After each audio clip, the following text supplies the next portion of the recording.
খেলার খবর ফুটবল। সাফ অনূর্ধ্ব-20 ফুটবল চ্যাম্পিয়নশিপে আবারও চ্যাম্পিয়ন বাংলাদেশ। মালদ্বীপে ফাইনালে ভারতকে ট্রাইব্রেকারে 4-3 গোলে হারিয়েছে বাংলাদেশ।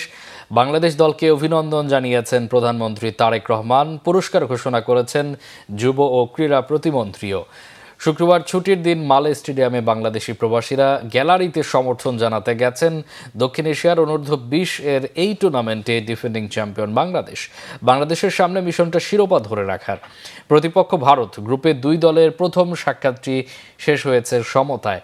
ফাইনালেও লড়াই হয়েছে সমান তালে। গোলের দেখা পায়নি কোনো দল, যদিও ম্যাচের প্রথমার্ধে ম্যাচের নিয়ন্ত্রণ ছিল বাংলাদেশের দখলেই।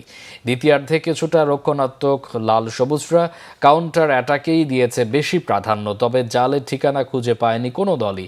নির্ধারিত সময় গোলশূন্য ড্র থাকায় খেলা গড়ায় পেনাল্টি শুট আউটে। সেখানে ভারতের প্রথম শটটি ঠেকিয়ে দেন বাংলাদেশের গোলরক্ষক ইসমাইল হোসেন। উল্টো দিকে টানা 3টি শটে লক্ষ্যভেদ করলেও চতুর্থ শটে মিস করেন বাংলাদেশের স্যামুয়েল রাকসাম।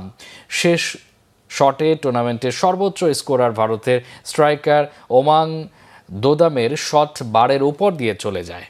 আবারও নিয়ন্ত্রণ আসে বাংলাদেশের হাতে। শেষ শটে প্রবাসী তারকা রোনান সুলিভান কোনো ভুল করেননি। তার ঠান্ডা মাথার প্লেসিং শট খুঁজে পায় জালের ঠিকানা।